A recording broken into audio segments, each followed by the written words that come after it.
Umalma naman ang isang miyembro ng House Prosecution Panel sa pagkakaantala ng pagbasa sa Articles of Impeachment.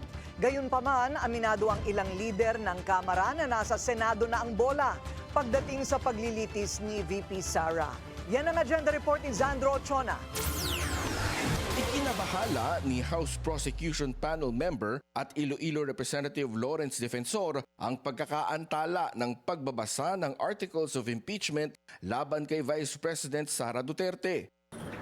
Kawalan sa taong bayan ang tumagal pa o hindi makita ang paglilitis para sa katotohanan. The Senate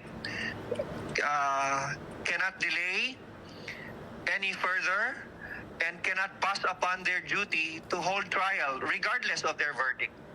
And a no impeachment trial scenario is even worse for our democracy.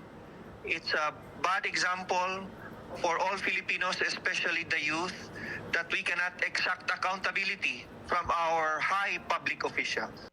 Pero aminado siyang wala na sa kanilang mga kamay ang pag-usad ng impeachment.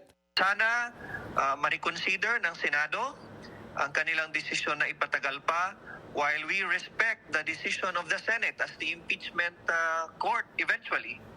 We hope that they will uphold their duty to hold trial for this impeachment. Pero ano nga ba ang pulso ng taong bayan? Sa isang SWS survey, lumalabas na halos 9 sa bawat 10 Pilipino ang naniniwalang dapat harapin ni VP Sara ang impeachment charges, habang 7% lang ang nagsasabing dapat iwasan ng pangalawang Pangulo ang issue. Ayoko namang sabihing fear, Sandro, but definitely public opinion is affected because we do not see any certainty with the Senate that they want to proceed immediately.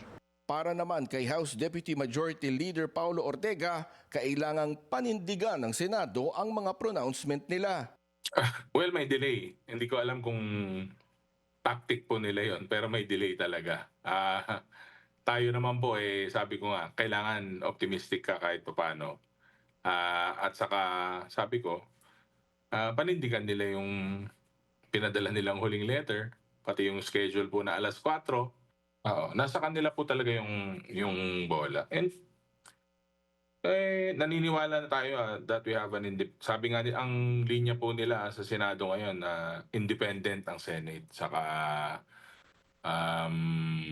free thinkers, di ba? So kailangan nilang panindigan yung statement na yon na they're independent from the House, they're independent from the executive. So kaya nga, nasa sa kanila. Show na ng Senate talaga ito. Hindi pa malinaw kung ano ang susunod na hakbang ng Kamara para ubusad na ang impeachment.